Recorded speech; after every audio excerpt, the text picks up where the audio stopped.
What's up, YouTube? So in today's video we're gonna go over a couple things that would make your 350Z more reliable. Basically any VQ, whether it's a 350Z, G35, 370Z, anything with the VQ. Also, I'm not an expert in any of this, so if I get anything wrong, I'm sorry. But yeah, so the first thing that VQ owners should be prepared for is a gallery gasket job. So I've heard different things from different people saying you need to worry about this, and other people saying you don't need to worry about it. But either way, I think it's good to have a peace of mind of what it is.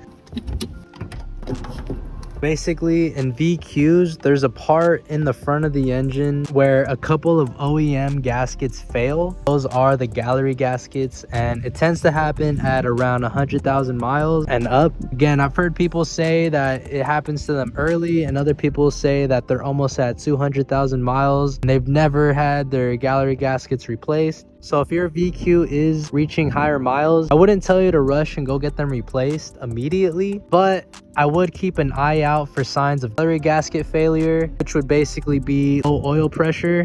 So pretty much looking at the oil pressure gauge that 350Zs have, their oil should never go below 14 to 15 PSI. Pretty much where I'm at is perfect. If I go anything below this, I'm probably gonna have to replace my gallery gaskets. Now, like I said, I'm actually at 95,000 miles now. I just realized that. I'm at 95,000 miles. Oil pressure is still really solid. So right now, I'm not really in a rush to getting my gallery gaskets replaced, but I do have it in mind that that is a problem that could likely happen. So I am prepared for that in case anything does happen. But yeah, so that's a way to check out your gallery gaskets and if you might need to replace them soon if you have higher mileage in your VQ. So the next thing that you might want to do is your valve cover gaskets. Due to this part getting old over time, if you plan on driving your VQ hard or for a long time, I definitely recommend replacing your valve cover gaskets when you're around 100,000 miles. Some people do that at the same time as their gallery gaskets. It might be a little costly job, but you might as well just get them all done at the same time. And then spark plugs, coil packs should also be on your list of things to do. And honestly, I'd say those are the easiest things to do that anybody could do. Even if you haven't done a lot of work yourself on cars, learning how to do spark plugs and coil packs should be fairly easy, especially on this car. It's not too difficult on this car. I did it myself and it was my first time doing it, and honestly, it was a lot easier than I expected. If it was that easy for me, you should have no excuse not to replace them when you get around 100,000 miles. Other than that, another common issue you might need to prepare for is the clutch slave cylinder. So the OEM part that Nissan puts for the slave cylinder tends to fail, and if you're shifting fast like me, you need to be ready for a slave cylinder issue. Thankfully, mine still hasn't gone out, and I think I'm still even on the stock clutch, but when it does go out or when it is time for a new clutch, I will probably be going with the heavy duty clutch slave cylinder or the slave cylinder delete kit. Not sure which route I want to go with yet, but I'm pretty sure I'm going to go with either one of those two. So another issue that I've seen a handful of VQ owners talk about is the heater hose issue. Basically, heater hose port, which is located on the back of the engine, which is right, I think it's that hose right there. I'm not sure. It's one of these back here. Pretty sure it's that one right there.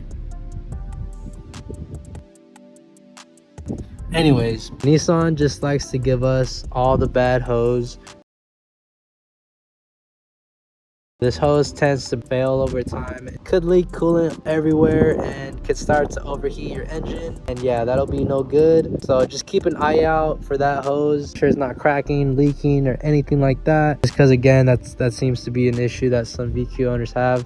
I've only seen that a handful of times, so it's not like a crazy common thing. Just keep in mind though, that is something that happens. But yeah, just remember there's always replacements or even upgrades for all of these parts that I'm mentioning. None of these things are going to cost you a crazy amount of money, and they all don't need to be done at the same time. Just get them done over time when you can, and once you get all those things done and fixed and replaced or upgraded, you could peacefully know that your VQ is gonna last another 100,000 miles effortlessly.